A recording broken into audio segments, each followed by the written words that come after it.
Hello students, आज का हमारा टॉपिक है enzyme linked receptor. So basically ये एंजाइम लिंक्ड रिसेप्टर क्या होते हैं, ये किससे रिलेट होते हैं और ये कहाँ पाए जाते हैं, तो बेसिकली हम आज डिस्कस करने वाले हैं। जैसा कि आप फ्लो चार्ट में देख रहे हैं, रिसेप्टर जिसके दो टाइप्स हैं। फर्स्ट है इंट्रासेलुलर रिसेप्टर एंड सेकंड है सेल सरफेस रिसेप्टर। और सेल सरफेस रिसेप्टर को तीन पार्ट्स में डिवाइड किया है। फर्स्ट है इसका जी प्रोटीन कपल्ड रिसेप्टर, जिसका शॉर्ट फॉर्म होता है GPCR, एंड सेकंड है आयन चैनल रिसेप्टर, और थर्ड है एंजाइम लिंक्ड रिसेप्टर, जिसे हम आज डिस्कस करने वाले हैं। So basically enzyme linked receptor हम कह सकते हैं कि सेल सरफेस रिसेप्टर का एक टाइप है, और एंजाइम लिंक्ड रिसेप्टर को भी तीन पार्ट्स में डिवाइड कर दिया गया है, जो कौन कौन से हैं। फर्स्ट है receptor tyrosine kinase receptor, and second है tyrosine kinase associated receptor, and third है रिसेप्टर सेरीन थ्रियोनिन काइनेज। अब हम बात करेंगे, सबसे पहले थोड़ा सा हम पढ़ लेते हैं सेल सरफेस रिसेप्टर के बारे में, क्योंकि हम बात कर रहे हैं, क्योंकि सेल सरफेस रिसेप्टर का ये एक टाइप है enzyme linked receptor. So basically हम थोड़ा सा डिस्कस कर लेते हैं इसके बारे में कि ये क्या होते हैं। सो सेल सरफेस रिसेप्टर होते हैं बेसिकली इंटीग्रल मेम्ब्रेन प्रोटीन्स होती है जो कम्युनिकेट करते हैं किसके बीच में, सेल और उसके एक्स्ट्रा सेलुलर एनवायरनमेंट के बीच में, that means outer side world of the cell. अब हम नेक्स्ट बात करेंगे, अब ये काम क्या करते हैं। तो सेल सरफेस रिसेप्टर, जिसमें नाम से ही पता चल रहा है, सेल के सरफेस के ऊपर बाइंड होने वाले, यानी रिसेप्टर पाए जाते हैं बाहर, और उसके ऊपर क्या बाइंड होंगे, सिग्नल मॉलिक्यूल्स, हार्मोन्स, न्यूरोट्रांसमीटर या साइटोकाइंस बाइंड होंगे, जिन साइटोकाइंस को हम बोलते हैं ग्रोथ फैक्टर्स भी, जो ये रिसेप्टर पे अटैच होंगे और ट्रिगर करेंगे हमारी सेल को कि वो आगे अपना सिग्नल ट्रांसडक्ट करे, और फिर कुछ ना कुछ इनकी वजह से हमारी सेल के अंदर केमिकल चेंजेस होंगे। अब हम बात करेंगे कि इनके सेल सरफेस रिसेप्टर के कौन कौन से टाइप हैं। तो बेसिकली सेल सरफेस रिसेप्टर्स के तीन टाइप हैं, अभी हमने देखे थे फ्लो चार्ट में, जो है ion channel ringed receptor, second है enzyme linked receptor, and third है जी प्रोटीन कपल्ड रिसेप्टर, जिसे हमने कहा था अभी GPCR। So basically ion channel linked receptor and ji protein coupled receptor को हम लास्ट क्लास में रीड कर चुके हैं, तो आज हम रीड करेंगे एंजाइम लिंक्ड रिसेप्टर्स को। So basically enzyme linked receptor क्या होते हैं और इनका क्या काम होता है। तो वैसे एंजाइम लिंक्ड रिसेप्टर नाम से ही पता चल रहा है, वो रिसेप्टर जो एंजाइम से लिंक्ड हो, यानी जिनसे एंजाइम जुड़े हो। तो first of all enzyme linked receptor transmembrane protein का एक ग्रुप है। ट्रांसमेम्ब्रेन दैट मीन्स वो प्रोटीन्स जो मेम्ब्रेन को क्या कर सके, क्रॉस कर सके कंप्लीटली, इस तरीके से मेम्ब्रेन को वो क्रॉस कर पाती है। जैसे मान लीजिए मेम्ब्रेन है और इसे पूरी तरीके से ऐसे ये क्रॉस कर जाएं, वो होते हैं ट्रांसमेम्ब्रेन प्रोटीन। और इन ट्रांसमेम्ब्रेन प्रोटीन्स में क्या पाई जाती है, कौन सी एक्टिविटी प्रेजेंट होती है, इंट्रिंसिक एंजाइम एक्टिविटी इनमें प्रेजेंट होती है। ये इंट्रिंसिक एंजाइम एक्टिविटी क्या करेगी, जो इंट्रासेलुलर एंजाइम यानी सेल के अंदर मेम्ब्रेन के अंदर की साइड जो एंजाइम्स है उनसे एसोसिएट होके अपना सिग्नल प्रोड्यूस करेगी, जिससे लिगेंड बाइंडिंग के दौरान एक कन्फर्मेशनल चेंज होगा जो ट्रांसमिट होगा ट्रांसमेम्ब्रेन के थ्रू और एंजाइम्स को एक्टिवेट करेगा और नेक्स्ट सेल को या उसके नेक्स्ट साइट को सिग्नल देगा, सिग्नल कैस्केड तक पहुंचाएगा। अब हम बात करेंगे नेक्स्ट कि एंजाइम लिंक्ड रिसेप्टर कितने टाइप के होते हैं। तो बेसिकली एंजाइम रिसेप्टर के बहुत सारे टाइप होते हैं, लेकिन हम यहाँ केवल तीन ही टाइप्स डिस्क्राइब करने वाले हैं, पढ़ने वाले हैं, क्योंकि ये तीनों के तीनों बहुत इम्पॉर्टेंट है। फर्स्ट ऑफ ऑल हम बात करेंगे रिसेप्टर टायरोसिन काइनेज की। सो रिसेप्टर टायरोसिन काइनेज का शॉर्ट फॉर्म है आरटीकेज। सेकंड है टायरोसिन काइनेज एसोसिएटेड रिसेप्टर, जिसका शॉर्ट फॉर्म है TKAR। And third and last है रिसेप्टर सेरीन थ्रेओनिन काइनेज, जिसका शॉर्ट फॉर्म है RSTK, यानी रिसेप्टर सेरीन थ्रेओनिन काइनेज। अब हम इन तीनों को डिस्क्राइब करेंगे, इन तीनों के बारे में पढ़ेंगे कि ये क्या होते हैं। बट उससे पहले हम पढ़ लेते हैं एक बार कि इन जो एंजाइम लिंक्ड रिसेप्टर हैं ये पाए जाते हैं, ये रिसेप्टर कैसे होते हैं, कैसे दिखते हैं। तो सबसे पहले हम बात करेंगे रिसेप्टर जो पाया जाता है मेम्ब्रेन के ऊपर, इस तरीके से पाया जाता है रिसेप्टर मेम्ब्रेन के ऊपर पूरा।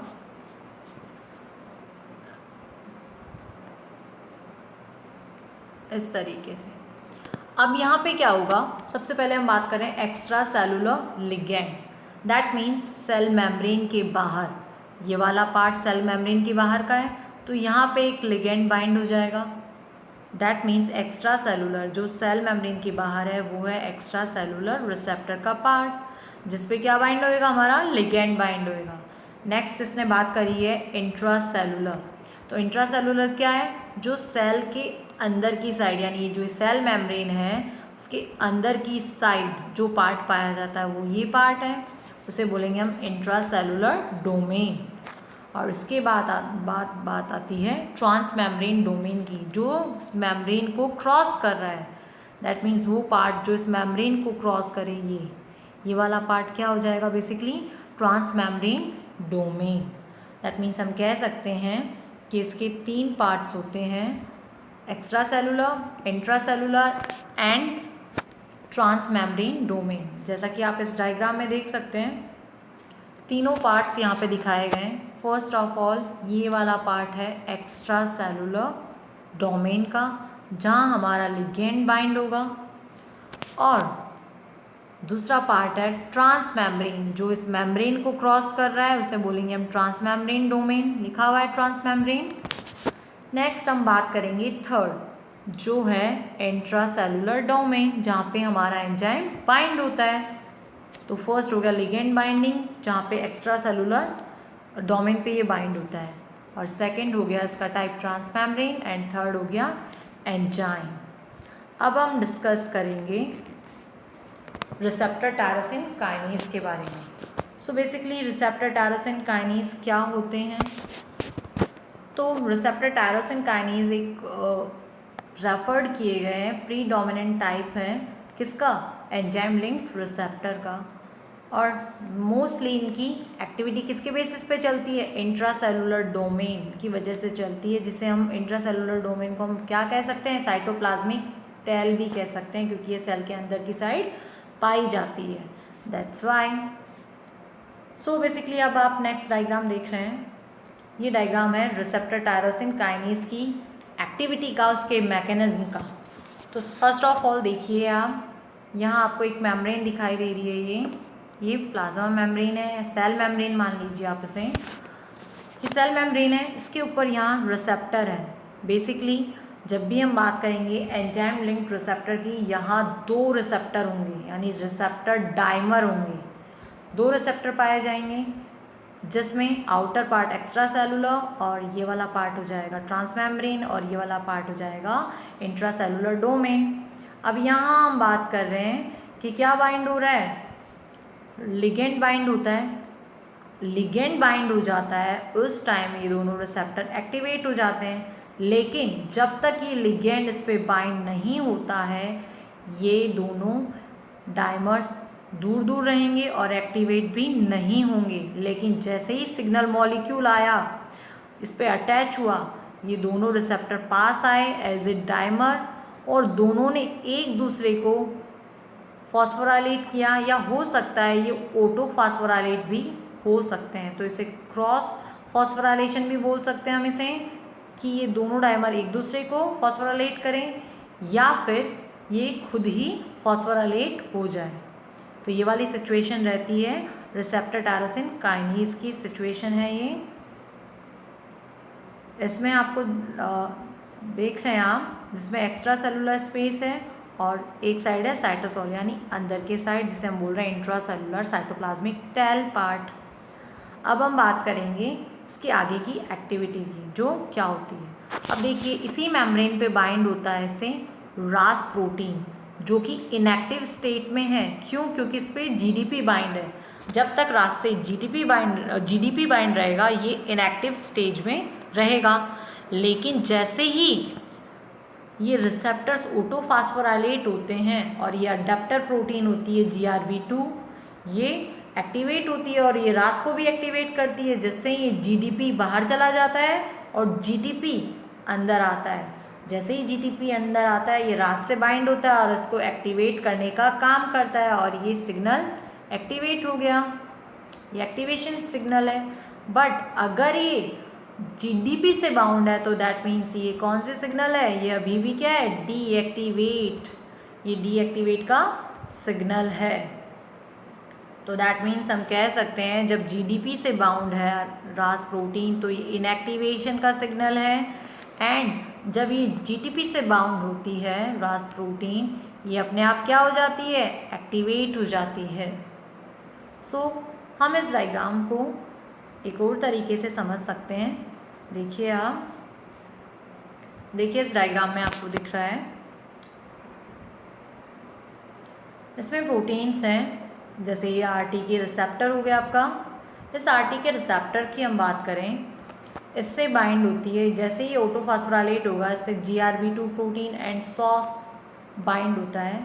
सॉस क्या है? Basically son of 7 less protein की एक फैमिली है, जो GRB2 जो कि एक अडैप्टर प्रोटीन है। GRB2 एक अडैप्टर प्रोटीन होता है जो क्या काम करेगा? अडैप्टर का मतलब है किसी चीज़ को अडैप्ट करना। फॉर रास के लिए ये काम करता है। GRB2 एक्चुअल में रास के लिए काम करता है। ये दोनों आते हैं और रास एक क्या है? मोनोमेरिक जी प्रोटीन है। रास क्या है? एक मोनोमेरिक जी प्रोटीन। अभी हमने बात करी थी जी प्रोटीन्स की। जी प्रोटीन कपल्ड रिसेप्टर, उसी का एक टाइप है रास। इसमें मोनोमेरिक एक्टिविटी होती है जो कि जीटीपी के बेसिस पे वर्क कर रही है। तो यहाँ देखिए जैसे ही जीडीपी का इससे एक्सचेंज होता है ये क्या हो जाती है? एक्टिवेट हो जाती है, जीडीपी आउट हो जाता है और फिर आगे की एक्टिविटी होती है इसमें ये पाथवे। इसे एक्चुअल में रास मैप पाथवे भी कहते हैं। जो लास्ट आप देख रहे हैं इस पार्ट को हम बोलते हैं रास मैप पाथवे। से हम लिखेंगे रास मैप पाथवे। इस इतने से पाथ को हम बोल रहे हैं रास मैप पाथवे। क्यों बोल रहे हैं? और ये खासकर ये बात यहाँ पे ये भी लागू होती है कि ये यहाँ पे रिसेप्टर सेरिन थ्रियोनिन काइनेज के बेसिस पे वर्क कर रहा है। ये फास्फोराइलेशन जितना भी हो रहा है किसके बेसिस पे हो रहा है? Receptor serine threonine kinase. जबकि हम क्या पढ़ रहे हैं यहाँ पे? इसमें पढ़ रहे हैं हम रिसेप्टर टायरोसिन काइनेज, आरटी के डिस्कस कर रहे हैं। लेकिन जो इसकी जो रास मैप पाथवे की जो एक्टिविटी है किस पे डिपेंड कर रही है? रिसेप्टर सेरिन थ्रियोनिन फॉस्फोराइलेशन पे। काइनेज क्या है? एक फास्फोराइलेशन का ही तो एक पार्ट है, तो ये उस पर डिपेंड कर रही है। अब देखिए जैसे ही रास एक्टिवेट होता है वो क्या करेगा? अपना सिग्नल मैप के पास पहुंचाएगा और ये मैप से अपना सिग्नल कहाँ जाएगा? इनका मैप से इनका सिग्नल नेक्स्ट मैप पे जाएगा जो उसको फास्फोराइलेट करेगा। इसमें 3 फॉस्फोराइलेशन वाली सिचुएशन होती है, 3 फॉस्फेट जुड़े हुए होते हैं। That's why 3 kinase 3K word use हुआ है। यहाँ 2 फॉस्फेट ग्रुप ऐड हैं और यहाँ ओनली 1 फॉस्फेट ग्रुप ऐड है। ये यहाँ से जाएगा आगे की साइड। एक्चुअल में मैप क्या है? माइट्रोजन एक्टिवेटेड प्रोटीन, जो क्या कर रहा है? आगे जाके जीन एक्सप्रेशन का काम कर रहा है। बेसिकली आपको आरटीके समझ में आ गया होगा। दैट मीन्स आरटीके क्या है? रिसेप्टर टायरोसिन काइनेज में 2 रिसेप्टर होते हैं। उन 2 रिसेप्टर जब पास आते हैं लिगेंड के जुड़ने से तो उनमें ऑटोफॉस्फोराइलेशन की एक्टिविटी होती है जो GRB2 अडैप्टर प्रोटीन को एक्टिवेट करती है। सॉस से बाइंड होती है और सॉस क्या करता है? रास को एक्टिवेट करता है जीटीपी से बाइंड करवा के और जीडीपी को आउट करवा के। फिर स्टार्ट होती है रास मैप पाथवे की एक्टिविटी। जिसे हम बोल रहे हैं receptor serine threonine phosphorylation activity भी। और माइटोजन एक्टिवेटेड प्रोटीन जिससे 3 फॉस्फेट ग्रुप ऐड होते हैं, ये ट्रांसफ़र करती रहती है नेक्स्ट टू नेक्स्ट अपना सिग्नल, और जाके न्यूक्लियस में फिर क्या करेगी, ये अपना जीन एक्सप्रेशन देगी। सो बेसिकली अब हम नेक्स्ट बात करेंगे कि इसकी एक्टिविटी एक बार देख लीजिए किस तरीके से होती है। ये डाइमर फॉर्म करते हैं, ये डाइमर फॉर्म करते हैं। इस डाइमर में अभी मैंने बताया था डाइमर फॉर्म करेंगी, और ये एक्टिवेट कब होंगे, जब इनमें डाइमर कन्फर्मेशन होगा, जब लिगेंड बाइंड होगा तो ये अपने आप ही एक्टिवेशन स्टेट में आ जाते हैं। जैसे ही ये एक्टिवेट होंगे, देखिए नेक्स्ट प्रोसेस में हम बात करेंगे कि क्या होता है। इस प्रोसेस में क्या होता है, ज़रूरी होता है काइनेज एक्टिव साइट पे एटीपी का बाइंड करना। दैट मीन्स फास्फोराइलेशन एक्टिविटी का ही मतलब है फास्फोराइलेट होना, एटीपी का बाइंड करना। जैसे ही होता है तो एक साइड डॉकिंग होती है, उल्टी होती है साइड, और उस पर 2 डोमेन्स पाए जाते हैं। 2 डोमेन्स कहाँ पाए जाते हैं बेसिकली, एक बार देखिए आप, ये देखिए 2 डोमेन्स आपको यहाँ मिलेंगे।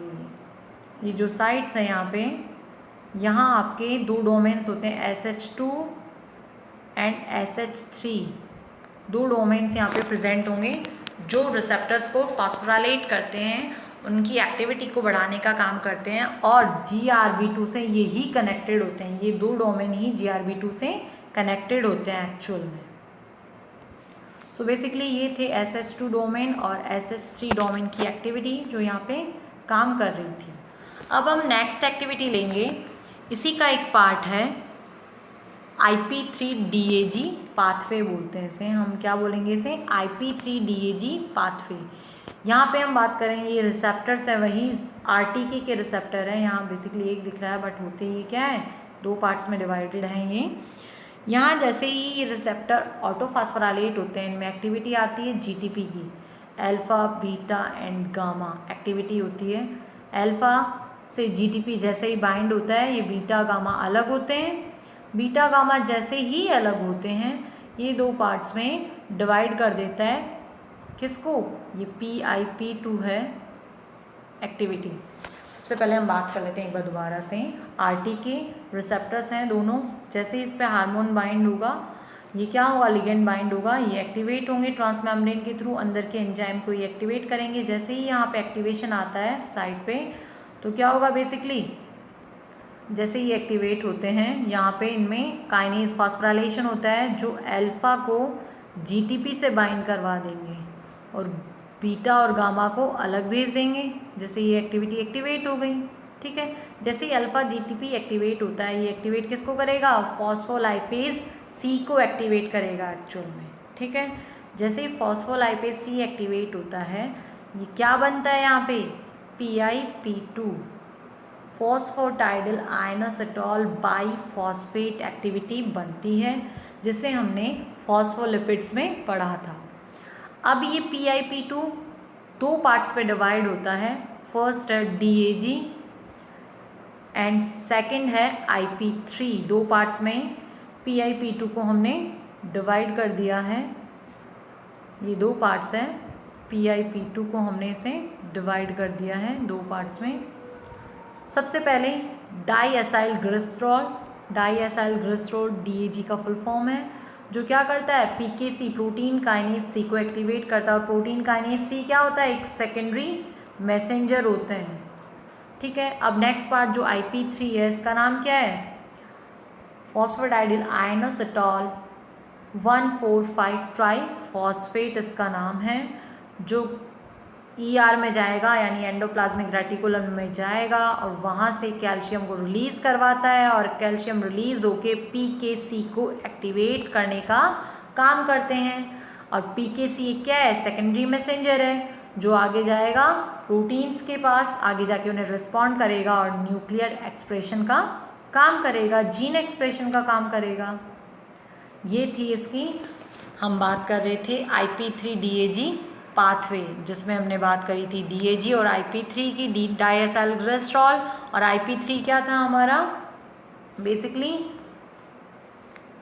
फॉस्फोडाइडिल आयनोसिटॉल 1,4,5 ट्राइफॉस्फेट, जो डिवाइड हो गया था।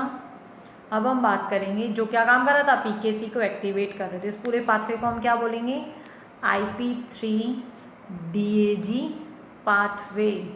और ये किसके बेसिस पे काम कर रहा है ये पाथवे, ये भी काम कर रहा है RTK रिसेप्टर टायरोसिन काइनेज के बेसिस पे ये पाथवे काम कर रहा है एक्चुअल में। तो अब हम आगे डिस्कस करते हैं एक और पाथवे जिसे हम बोलते हैं PI3 काइनेज पाथवे।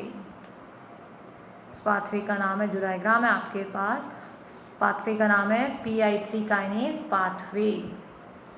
सबसे पहले देखिए इसमें काफ़ी सारे ग्रोथ फैक्टर्स देख रहे हैं आप, PDGF, यहाँ पे IGF है, EGF है, epidermal growth factor, internal growth factor, ये और प्लेलेट डराइव ग्रोथ फैक्टर PDGF क्या है, प्लेलेट डराइव ग्रोथ फैक्टर, ये इंटरनल ग्रोथ फैक्टर, और ये है एपिडर्मल ग्रोथ फैक्टर। ये क्या होते हैं दोनों, ये सबके सब RTK पे बाइंड होते हैं। जो RTK क्या है, हमारे डायमर रिसेप्टर है, इस पे बाइंड होते हैं। जैसे ही ये बाइंड होते हैं, किसको एक्टिवेट करते हैं, PI3 काइनेज को। और PI3 काइनेज क्या होता है, फॉस्फोडाइडल आयनोसिटॉल, फॉस्फोडाइडल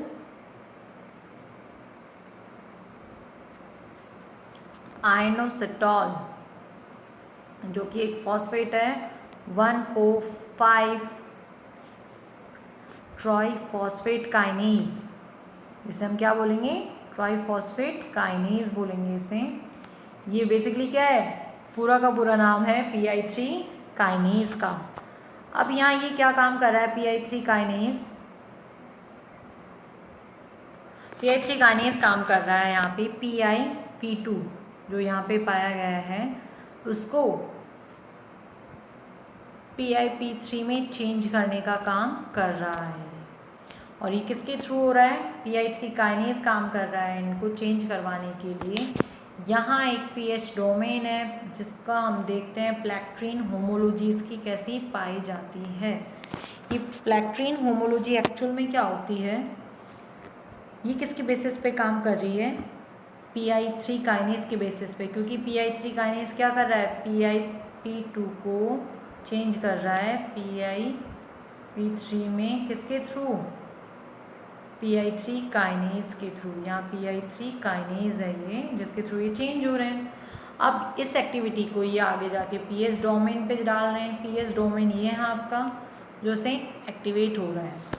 अब जैसे ही एक्टिवेट होता है इससे हमारा AKT को हम बोलते हैं PKB भी कहते हैं इसे। और ये PKB क्या होता है, एक्चुअल में PKB भी एक प्रोटीन काइनेज सी जो लास्ट डायग्राम में हमने पढ़ा है उसी की तरह एक सेकेंडरी मैसेंजर है प्रोटीन काइनेज बी, जो कहाँ काम करता है, ट्यूमर सर्वाइवल सेल के लिए काम करता है। और ये बहुत ही इम्पॉर्टेंट पार्ट है इसके लिए और ये अच्छे से वर्क करता है। और ये PDK क्या है यहाँ पे, ये है phosphatidyl inositol dependent protein kinase. Dependent protein kinase है ये जो फॉस्फोडाइडल आयनोसिटॉल पर डिपेंड रहता है पूरी तरीके से, क्योंकि जब तक ये फॉस्फोडाइडल आयनोसिटॉल नहीं होगा, ये PH डोमेन नहीं होगा, PH डोमेन नहीं होगा तो PKB यानी प्रोटीन काइनेज बी एक्टिवेट नहीं होगा। दैट्स वाई इसे हम बोल रहे हैं PDK। PH डोमेन को हम बोलेंगे PDK क्योंकि ये डिपेंड कर रहा है किसके ऊपर, PI3 काइनेज के ऊपर ये डिपेंड कर रहा है। सो बेसिकली हम बात करेंगे इतनी सी, इतना ध्यान रखना है कि PI3 काइनेज आपको PIP2 से PI3 को एक्टिवेट करता है और ये एक्टिवेट होने से PH डोमेन एक्टिवेट होता है जिससे AKT यानी प्रोटीन काइनेज बी एक्टिवेट हो जाते हैं जो आके ट्यूमर सेल में काम में आता है। ट्यूमर सेल के सर्वाइवल के लिए ये ज़रूरी होता है। अगर ट्यूमर सेल फॉर्म हो रही है तो वहाँ आपका क्या काम कर रहा है, PKB काम कर रहा है। अदरवाइज ट्यूमर्स को सप्रेस करने के लिए ये काम नहीं करेगा। अगर ट्यूमर्स को सप्रेस करना है तो वहाँ PI3 काइनेज नहीं होगा, अगर ये नहीं होगा तो PH डोमेन एक्टिवेट नहीं होगा, अगर PH डोमेन एक्टिवेट नहीं होगा तो AKT अपना काम नहीं करेगा और AKT अपना काम नहीं करेगा तो ट्यूमर सेल सर्वाइवल नहीं हो पाएगा। चलिए अब हम नेक्स्ट बात करते हैं सेकेंड टाइप जो कि एंजाइम लिंक्ड रिसेप्टर का सेकेंड टाइप है, जिसका नाम है टायरोसिन काइनेज एसोसिएटेड रिसेप्टर। तो बेसिकली इनमें डिफरेंस क्या है, क्योंकि इससे थोड़ी देर पहले ही हमने RTK पढ़ा और अब नाम आ गया TKAR, तो इन दोनों में बेसिकली डिफरेंस क्या हुआ। सो बेसिकली इसमें खास डिफरेंस ये है, ये सेम उसी की जैसे है वैसे ही वर्क करता है जैसे RTK वर्क करता है, लिगेंड का बाइंड होना, डबल डाइमर प्रेजेंट होना है इसमें, बट सिर्फ इतना सा डिफरेंट है कि जो एंजाइम लिंक्ड था वो नॉन कोवेलेंटली बाइंड था, बट यहाँ पे ये क्या है, जो एंजाइम लिंक्ड था वहाँ पे एंजाइम लिंक्ड रिसेप्टर वो नॉन कोवेलेंटली बाइंड था, जबकि टायरोसिन काइनेज क्या होता है, कोवेलेंटली बाइंड होता है रिसेप्टर से। देखिए receptor this function is much same as receptor tyrosine kinase except that there is non-covalently associated with the receptor. That means enzyme link non-covalently associate होता है, that's why हमने वहाँ associate word use नहीं लिया, ये यहाँ पे covalently associate होता है, that's why हमने यहाँ associate word use लिया। So basically आपको ये चीज़ समझ में आ गई होगी दोनों में क्या डिफरेंस है, अदरवाइज दोनों सेम तरीके से वर्क करते हैं। जैसे देख लीजिए, ये हम बात करेंगे रिसेप्टर टायरोसिन काइनेज के टाइप की, ये नॉन कोवेलेंटली है, बस इतना आपको ध्यान रखना है ये कैसे वर्क कर रहा है। अब इसका नेक्स्ट देखिए, इसे हम डायग्राम से समझेंगे कि ये किस तरीके से वर्क करता है। सेम वैसा ही है जैसा रिसेप्टर टायरोसिन काइनेज था, बट इसमें ढंग से एसोसिएट होता है ये। अब देखिए कैसे, ये देखिए यहाँ पे ये लिगेंड है, ये एक्स्ट्रा सेलुलर डोमेन है रिसेप्टर का, ये ट्रांस मेम्ब्रेन डोमेन है और ये इंट्रासेलुलर डोमेन है जैसा कि RTK में था। अब यहाँ पे आया लिगेंड, सबसे पहले बाइंड हुआ, यहाँ पे जाक प्रेजेंट होते हैं, जाक बोलते हैं जेनस काइनेज, जेनस नाम है एक फॉस्फोराइलेट ग्रुप का। अब यहाँ पे जैसे ही लिगेंड बाइंड होते हैं वैसे ही स्टेट आता है, स्टेट फॉर द एक्टिविटी के लिए वो ज़रूरी है। तो जैसे ही लिगेंड बाइंड होंगे जाक क्या हो जाते हैं, जेनस काइनेज, जैसे लिगेंड बाइंड होता है इनकी ATP एक्टिविटी एक्टिवेट हो जाती है, बाइंड हो जाती है और ये क्या होने लग जाते हैं, फास्फोराइलेट होके एक्टिवेट होने लग जाते हैं। जैसे ही फॉस्फेट ग्रुप ऐड होते हैं दैट मीन्स ये एक्टिविटी ऐड होगी, जैसे ही एक्टिवेट होते हैं स्टेट इन पे बाइंड होने के लिए आ जाता है और जैसे ही एक्टिवेट हुआ स्टेट इन से आके बाइंड हो गया। अब जैसे ही स्टेट इन से बाइंड हुआ तो ये जो फॉस्फेट ग्रुप है ये स्टेट के ऊपर ट्रांसफ़र हो जाएंगे। देख रहे हैं आप जैसे नेक्स्ट डायग्राम में जो फॉस्फेट ग्रुप थे जो जाक से जुड़े हुए थे, जेनस काइनेज से जुड़े हुए थे, वो दोनों के दोनों किस पे ट्रांसफ़र हो गए, स्टेट पे ट्रांसफ़र हो गए हैं और स्टेट के थ्रू ये कहाँ चले जाएंगे, न्यूक्लियस में, और जहाँ आपका क्या हो जाएगा, जीन एक्सप्रेशन हो जाएगा, एक्टिवेशन सिचुएशन आ जाएगी।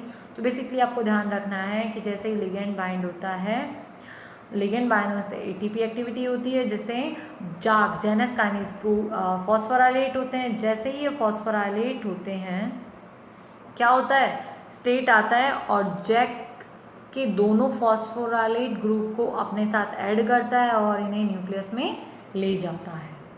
आई होप आप ये चीज़ समझ गए हैं। ये था टायरोसिन काइनेज एसोसिएटेड रिसेप्टर का डायग्राम, ये किस तरीके से काम करता है। एक तरीके से बेसिकली एक सिग्नलिंग है, सेल सिग्नलिंग है कि एक दूसरे को अपने मैसेजेस ट्रांसफ़र कर रहे हैं यहाँ पे।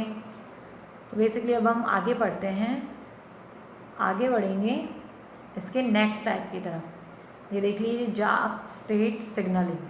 तो ये जाक स्टेट सिग्नलिंग क्या होती है, देखिए बेसिकली इसमें मैनी साइटोकाइन लिम्फोकाइन ग्रोथ फैक्टर्स होते हैं जो क्या करते हैं उसके सिग्नल से एसोसिएट होते हैं, लेकिन वहाँ पे क्या बाइंड होता है, इंट्रासेलुलर से जो डोमेन था उससे बाइंड होता है जेनस काइनेज।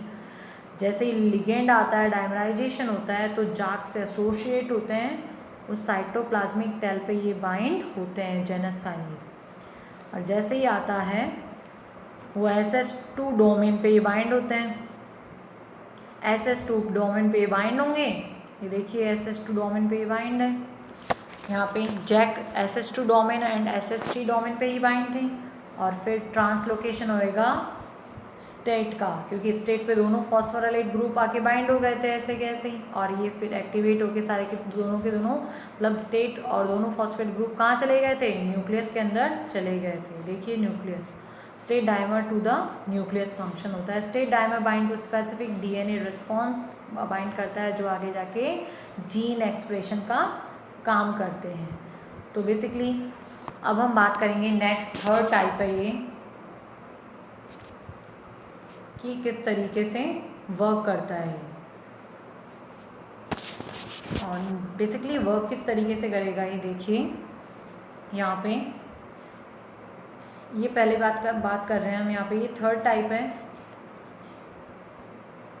जो है एंजाइम लिंक्ड रिसेप्टर का, रिसेप्टर सेरिन थ्रेओनिन काइनेज। यहाँ पे हम सबसे इम्पॉर्टेंट बात कर रहे हैं, इसमें 40 ह्यूमन प्रोटीन्स बाइंड होती है जो TGF and bone morphogenetic protein, जिसे एक्चुअल में शॉर्ट फॉर्म में BMP भी बोलते हैं, बोन मॉर्फोजेनेटिक प्रोटीन्स। और TGF क्या है, ट्रांसक्रिप्शन ग्रोथ फैक्टर, यानी जो ट्रांसक्रिप्शन यानी एक्सप्रेशन का काम करवाता है उसे हम बोल रहे हैं TGF बीटा। देखिए TGF beta serine threonine kinase के थ्रू, फॉस्फोराइलेशन के थ्रू काम करेगा। अब इनका काम क्या होता है, देखिए क्या क्या काम करता है TGF beta. Embryonic development signalling में काम करता है, मोस्ट ऑफ अडल्ट सेल को कंट्रोल करता है, इनहिबिट करता है और स्टिमुलेट करता है मैट्रिक्स प्रोटीन को, और रेगुलर सेल डेथ को भी डेवलपमेंट करता है, और टिश्यू रिपेयर में भी काम में आता है TGF beta signalling. Basically bone morphogenetic protein क्यों कहा है, क्योंकि जो भी हमारी बोन्स बन रही है, जितनी भी जो शेप आ रही है, आपने देखा होगा हमारे फिंगर्स के बीच में जो गैप रहता है बिकॉज ऑफ द सिग्नलिंग, क्योंकि जो गैप है वहाँ पे बोन बनने से कंट्रोल कर रही है रिसेप्टर सेरिन थ्रेओनिन काइनेज की सिग्नलिंग, TGF बीटा की सिग्नलिंग। इसीलिए हमारी जो फिंगर्स है इनके बीच में जो गैप है आप देख रहे हैं, ये बिकॉज ऑफ BMP वर्क कर रहा है, क्योंकि यहाँ पे ये बोन्स बनने से रोक रहा है, कंट्रोल कर रहा है हमारी बॉडी को, हमारी बोन्स को शेप में लाने का काम कर रहा है TGF बीटा सिग्नलिंग। तो बेसिकली अब हम आगे बात करते हैं ये कैसे काम करता है। ये तो देख लिया हमने ये क्या क्या काम करता है, लेकिन अब ये कैसे काम करता है ये हम देख लेते हैं। देखिए सबसे पहले वही है, सेम वही सिचुएशन है, दो रिसेप्टर हैं, इस पर आगे लिगेंड बाइंड होता है। जैसे ही लिगेंड बाइंड होता है डायमराइजेशन होता है। जैसे ही डायमराइजेशन, यहाँ पे हम बात करें dimerisation SH1 and SS2 and SS3 domain इस पे बाइंड है। अब ये क्या होगा, अब जैसे ये ऑटो फास्फोराइलेट होते हैं, फास्फोराइलेशन वाली एक्टिविटी होती है सेरिन की वजह से हो रही है इनमें, सेरिन थ्रेओनिन की वजह से, वैसे ही इसमें आके बाइंड होता है SMAD2 या 3। ये SMAD2 3 इन पे आके जैसे ही बाइंड होते हैं, वैसे ही ये बाइंड आके क्यों हुए, क्योंकि यहाँ पे क्या हो गया था, ऑटो फास्फोराइलेट हो गया था, तो वैसे ही SMAD2 या 3 दोनों में से एक आएगा, बाइंड हो जाएगा। जैसे ही आते हैं दोनों SMAD2 और 3 दोनों बाइंड एक साथ जुड़े हुए हैं यहाँ आए, तो अब इनके साथ जैसे ही इस पर बाइंड हो जाते हैं SMAD4 आता है, वो क्या करेगा, SMAD4 आता है और SMAD2 3 को अपने साथ जीन एक्सप्रेशन के लिए लेके चला जाता है, जहाँ इन्हें टारगेट करना है, कौन सी सेल को बनाना है, कौन से बोन्स को बनाना है, कैसे बोन्स बनेगी, ये सारा काम ये देखेंगे। तो बेसिकली TGF बीटा सिग्नलिंग का काम ही यही है कि हमारी बॉडी को या बोन्स की शेप को कंट्रोल करना, किस तरीके से वर्क करेगा, एम्ब्रियोनिक चीज़ों को कंट्रोल करना TGF बीटा सिग्नलिंग का काम है। तो बेसिकली हमने आज एंजाइम लिंक्ड रिसेप्टर के 3 टाइप्स पढ़े हैं। फर्स्ट था RTK, सेकेंड था TKAR यानी tyrosine associated kinase receptor, and third है रिसेप्टर सेरिन थ्रेओनिन काइनेज, जिसका हम डायग्राम अभी डिस्कस कर रहे हैं। यह है RSTK सिग्नलिंग। तो बेसिकली ये तीनों सिग्नलिंग आज हमने पढ़ी है, और ये हमारे लिए कितनी इंपॉर्टेंट है, सेल्स में कैसे एक्सप्रेशन होता है, कैसे हमारी बोन्स बनेंगी, ये सारा पार्टिसिपेशन इन्हीं पे डिपेंड करता है, एंजाइम्स लिंक्ड रिसेप्टर्स पे डिपेंड करता है, क्योंकि रिसेप्टर्स एज ए मैसेंजर हमारी बॉडी में वर्क कर रहे हैं, एक दूसरी जगह ट्रांसडक्शन का काम कर रहे हैं सिग्नल्स को पहुँचाने का। तो बेसिकली आपको ये एंजाइम लिंक्ड रिसेप्टर का टाइप समझ में आ गया होगा। अगर आपको समझ में आ गया है तो बहुत अच्छी बात है। अगर आपको कोई क्वेरी है तो आप मुझसे पूछ सकते हैं। तो आज का टॉपिक यहीं एंड होता है। Thank you.